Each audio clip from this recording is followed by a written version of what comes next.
Infinite पाठशाला में आपका स्वागत है।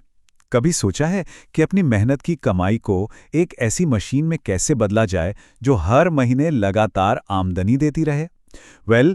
आज हम ठीक इसी पहेली को सुलझाने वाले हैं। हम उन 5 जबरदस्त इन्वेस्ट के रास्तों को जानेंगे जो किसी के लिए भी एक रेगुलर कैश फ्लो का जरिया बन सकते हैं। तो आज का हमारा सफर कैसा रहेगा? सबसे पहले हम समझेंगे कि रेगुलर इनकम की जरूरत आखिर है क्या। फिर हम एक एक करके 5 अलग अलग एसेट्स को देखेंगे। डिविडेंड देने वाले शेयर, कॉर्पोरेट बॉन्ड्स, खास तरह के म्यूचुअल फंड्स और हाँ, प्रॉपर्टी में पैसा लगाने के 2 स्मार्ट तरीके भी। और आखिर में हम इन सब को मिलाकर देखेंगे कि किसी के लिए सबसे सही रास्ता कौन सा हो सकता है। देखिए, हर कोई जो पैसा बचाता है उसके सामने एक बहुत बड़ा सवाल खड़ा होता है।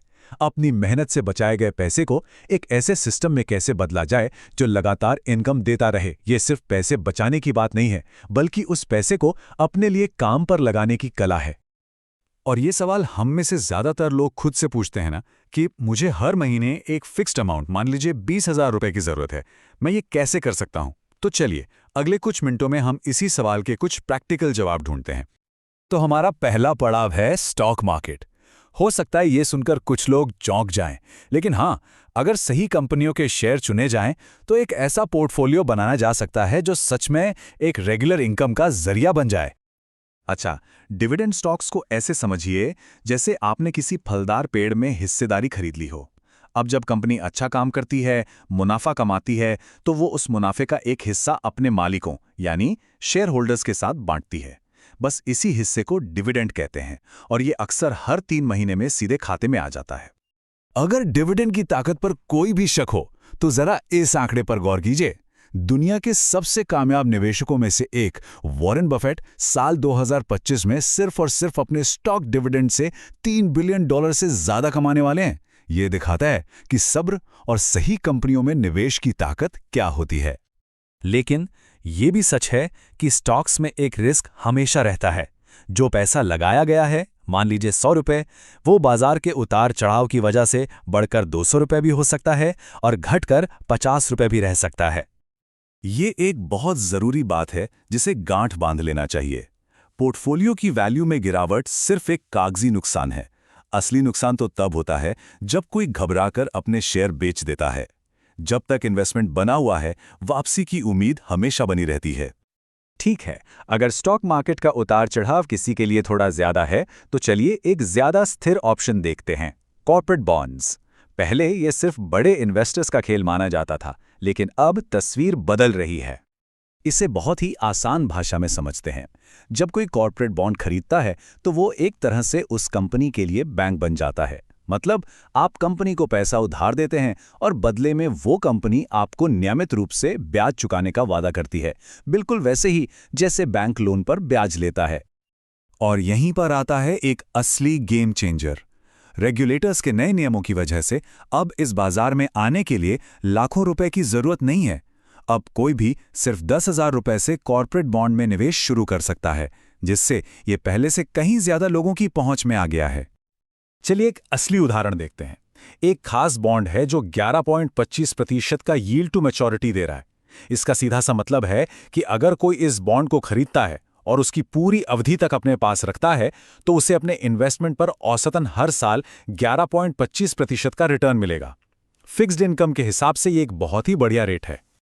हमारा तीसरा विकल्प उन लोगों के लिए है जो डाइवर्सिफिकेशन तो चाहते हैं, लेकिन अलग-अलग स्टॉक या बॉन्ड चुनने की सिरदर्दी नहीं चाहते। ये हैं IDCW म्यूचुअल फंड्स। नाम थोड़ा मुश्किल लग सकता है, पर इसका कॉन्सेप्ट बहुत आसान है। ये असल में पुराने डिविडेंड प्लान्स का ही नया नाम है। ग्रोथ और IDCW फंड में फर्क बहुत सीधा है। ग्रोथ फंड में सारा मुनाफा वापस फंड में ही लगा दिया जाता है, जिससे वक्त के साथ उसकी वैल्यू यानी NAV बढ़ती है। वहीं IDCW फंड मुनाफे को निवेशकों को कैश के रूप में बांट देता है। एक दौलत बनाता है तो दूसरा इनकम देता है। इसको एक उदाहरण से समझते हैं। एक पॉपुलर हाइब्रिड फंड है जिसने बीते समय में अपने निवेशकों को लगभग 7 से 8% का सालाना डिविडेंड दिया है। सोचिए, किसी के इन्वेस्टमेंट पर हर साल इस तरह का रेगुलर कैश फ्लो आ रहा हो। लेकिन यहां एक जरूरी बात है, ये इनकम पत्थर की लकीर नहीं है। इसकी कोई गारंटी नहीं होती। ये पूरी तरह से बाजार के प्रदर्शन पर निर्भर करता है। जब बाजार अच्छा चलता है तो पेमेंट बड़ा हो सकता है और जब बाजार मुश्किल में होता है तो ये कम हो सकता है या शायद मिले ही ना। चलिए अब कुछ ठोस, कुछ ज़मीनी बात करते हैं, रियल एस्टेट। हम यहाँ ईंट और गारे में निवेश करके इनकम बनाने के दो अलग-अलग तरीकों के बारे में जानेंगे। हमेशा ये देखना चाहिए कि स्मार्ट पैसा कहाँ जा रहा है। भारत के सबसे अमीर निवेशक आजकल कमर्शियल रियल एस्टेट में जमकर पैसा लगा रहे हैं, खास तौर पर इंडस्ट्रियल और वेयरहाउसिंग जैसी जगहों में, जहां निवेश में 5 गुना तक की बढ़ोतरी का अनुमान है। ये एक बहुत बड़ा संकेत है। तो इस मौके का फायदा कैसे उठाया जाए? दो मुख्य रास्ते हैं। पहला पारंपरिक तरीका है कि सीधे कमर्शियल प्रॉपर्टी खरीद ली जाए, जो 6 से 10% तक का बढ़िया किराया दे सकती है। लेकिन इसके लिए शुरुआत में बहुत ज़्यादा पैसा चाहिए। या फिर एक स्मार्ट रास्ता है रीट्स का, यानी रियल एस्टेट इन्वेस्टमेंट ट्रस्ट। इसके जरिए बहुत कम पैसों में बड़ी बड़ी प्रॉपर्टीज के एक पूरे पोर्टफोलियो में हिस्सेदारी खरीदी जा सकती है।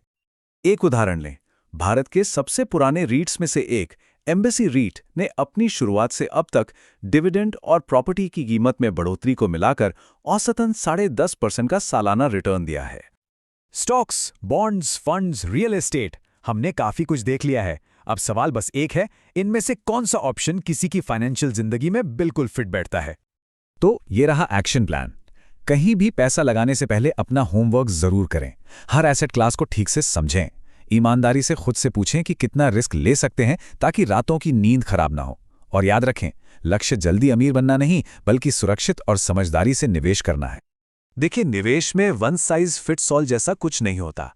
सबसे अच्छा विकल्प एक डॉक्टर के नुस्खे की तरह होता है, जो हर किसी के लिए उसके अपने वित्तीय लक्ष्यों, टाइमलाइन और रिस्क लेने की क्षमता के हिसाब से अलग-अलग डिजाइन किया जाता है। और इसी आखिरी सवाल के साथ हम आज की बात खत्म करते हैं। जब कोई अपने आने वाले कल के बारे में सोचता है, तो इन शक्तिशाली एसेट्स में से कौन सा उसे अपनी मंजिल तक पहुंचाने में मदद करेगा? चुनाव हर किसी का अपना है।